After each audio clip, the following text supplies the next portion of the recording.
Hello everyone and welcome to Maxim Millionaires Financial Academy. तो आज के प्राइस एक्शन के वीडियो में हम लोग देखेंगे कि क्या पोटेंशियल सेटअप्स अवेलेबल है ट्रेड करने के लिए। हम सारी मेजर पेयर्स में हम देख लेंगे, जो इंपॉर्टेंट मेजर पेयर्स होती है उसमें हम ट्रेडिंग सेटअप्स देख लेंगे कि क्या ट्रेड कर सकते हैं हम। तो फर्स्ट ऑफ ऑल और फर्स्ट पेयर इज गोल्ड। तो गोल्ड में हम करंटली देख सकते हैं कि it is currently at all time high, right. Currently हम अगर 1 मंथ की भी टाइम फ्रेम में जाए तो हम देख सकते हैं कि it is at all time high. तो हम यहाँ पे कोई रेजिस्टेंस लेवल तो एज ऑफ नाउ देख नहीं सकते, क्योंकि करंटली कोई है ही नहीं रेजिस्टेंस जोन पीछे। तो अभी डेली टाइम फ्रेम में हम क्या देख सकते हैं? डेली में हम जैसे कि देख सकते हैं कि गोल्ड ने यहाँ पे नीचे के साइड लिक्विडिटी स्वीप किया, यहाँ पे एक जो डिमांड जोन था वहाँ पे टैप किया और उसके बाद बुलिश ब्रेक ऑफ स्ट्रक्चर दे दिया। तो करंटली हमारा जो बुलिश जोन है that is from this low to this high. तो ये हमारा बुलिश स्विंग स्ट्रक्चर हो गया। So now what we can expect कि गोल्ड लोअर टाइम फ्रेम्स में थोड़ा सा रिट्रेस करेगा इन इट्स अप जर्नी। तो यहाँ पे अगर हम वीकली टाइम फ्रेम में देख लें तो वीकली टाइम फ्रेम में हम यहाँ पे देख सकते हैं कि यहाँ पे एक डिमांड जोन है गोल्ड में। सो ये डिमांड जोन से प्राइस नीचे आके ये डिमांड जोन में रिएक्ट करके ऊपर जा सकता है। तो एज ऑफ नाउ गोल्ड में हमारे लिए ये weekly demand zone. Coming to the next pair which is euro USD. तो यूरो यूएसडी में हम डेली टाइम फ्रेम में यहाँ पे देख सकते हैं कि जो लास्ट स्ट्रक्चर था दैट वाज बुलिश, फिर यहाँ पे जो डबल टॉप्स थे वो स्वीप हुआ और फिर प्राइस टर्न बेरिश। बट ये जो आप ब्रेक देख रहे हो it is not the clearest break, right. It could also be considered as a liquidity sweep. यहाँ पे जो डबल बॉटम्स है, यहाँ पे जो इक्वल लोज है वो इंड्यूसमेंट की तरह यूज होके फिर प्राइस ने ऊपर की साइड बुलिश ब्रेक दिया।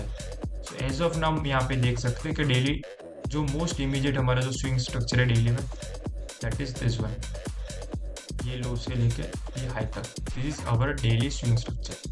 तो अभी हम 4 आवर में जाए तो 4 आवर में हम क्या देख सकते हैं? Price is coming towards the down side और यहाँ पे एक हमारा जो अनमिटिगेटेड डिमांड जोन है यहाँ तक प्राइस ट्रैवल कर सकता है। So we can sell up till this demand. अगर ये डिमांड ब्रेक हो जाता है then there is another demand which is this one.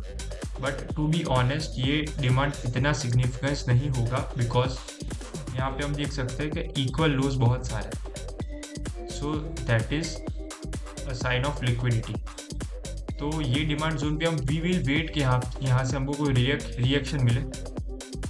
If ये डिमांड जोन ब्रेक हो जाता है, ये वाला डिमांड जोन भी ब्रेक हो जाता है और ऐसा फ्लिप सप्लाई जोन मिलता है, then we can sell at this newly created supply zone, right. So that is the plan in euro USD. अगर ये डिमांड जोन फ्लिप होके ब्रेक करता है then we can sell at this newly created supply zone. Now coming to the next pair which is British pound. तो यहाँ पे daily time frame में again हम चले जाते हैं और डेली में हम देख सकते हैं कि यहाँ पे क्लियरली एक बुलिश ब्रेक हुआ है। अभी हम जाते हैं 4 आवर के टाइम फ्रेम में। तो 4 आवर के टाइम फ्रेम में हम क्या देख पा रहे हैं? अगेन लोअर टाइम फ्रेम में भी बुलिश ब्रेक हुआ है। यहाँ पे बुलिश ब्रेक, यहाँ पे जो स्वीप किया था और उसके बाद हमको बुलिश ब्रेक मिला। सो और करंट रेंज वुड बी, अगर हम स्विंग रेंज देखें that would be from this low to this high and it is a bullish range. But as of now हम क्या देख सकते हैं? इसमें भी जैसे कि यूरो में देखा वही सेम तरीके से ब्रिटिश पाउंड भी नीचे आ रहा है। सो कौन से पॉइंट तक नीचे आ सकता है? That will be our next question. So इसमें करंटली एक ही क्लियरली विजिबल डिमांड जोन है विच इज दिस वन। ये जो विक बना हुआ है, ये कैंडल का बॉटम विक, वो विक को हम डिमांड जोन की तरीके से यूज कर सकते हैं। और ये जो डिमांड जोन है उसने लिक्विडिटी स्वीप भी किया हुआ है यहाँ पे। सो that is a good demand zone. अभी लोअर टाइम फ्रेम्स में आके हम लोग यहाँ पे सेल के लिए अपॉर्चुनिटीज ढूंढ सकते हैं ब्रिटिश पाउंड में। So let us see the first supply zone is this one. First this one, this is a good supply zone, यहाँ से हम सेल कर सकते हैं। उसके अलावा यहाँ पे भी एक अनमिटिगेटेड सप्लाई जोन दिख रहा है। सो हम ये दो सप्लाई जोन से सेल कर सकते हैं। अगर प्राइस ऊपर आएगा रिट्रेस करके और दूसरा करेक्टिव वे में रिट्रेस होना चाहिए। अगर अग्रेसिव लाएगा then we have to avoid taking this sell trade. So अगर अग्रेसिव आएगा देन वी वोंट ट्रेड, अगर वो करेक्टिव वे में आएगा तो फिर हम यहाँ से सेल कर सकते हैं। और कब सेल करेंगे? लोअर टाइम फ्रेम में हमको चेंज ऑफ कैरेक्टर मिले, उसके बाद हम सेल करेंगे। इफ ये सप्लाई ब्रेक हो जाता है then we can use this next supply, और यहाँ पे भी हम सेम मेथड से एंटर करेंगे, राइट? ओके, सो पाउंड में हमारा ये वाला प्लान है।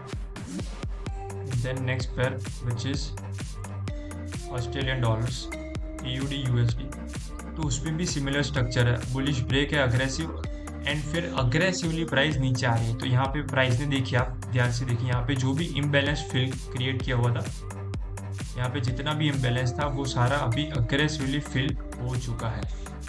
एंड यहाँ पे नया बेरिश इम्बैलेंस क्रिएट हुआ है, यहाँ पे भी इम्बैलेंस क्रिएट हुआ है। So now let us just wait. यहाँ पे एक डिसेंट इनफ डिमांड जोन है, तो वी विल वेट कि यहाँ पे मार्केट कैसा रिएक्शन दे रहा है। अगर 15 मिनट टाइम फ्रेम पे हमको यहाँ पे एक बुलिश चेंज ऑफ स्ट्रक्चर मिलता है then we will enter a long, right? और इफ नॉट, और यहाँ से हमको एक छोटा सा पुश मिलके फिर नीचे अगेन प्राइस बेरिश शिफ्ट हो जाता है, then we can sell from where? Sell from this newly created supply zone, right? So that is our plan on the Australian dollars. So I hope सबको ये video समझ में आया हो, और ये मार्केट का जो ब्रेकडाउन हमने काफी सिंपल लैंग्वेज में किया वो आपको पता चला हो। Thank you for watching.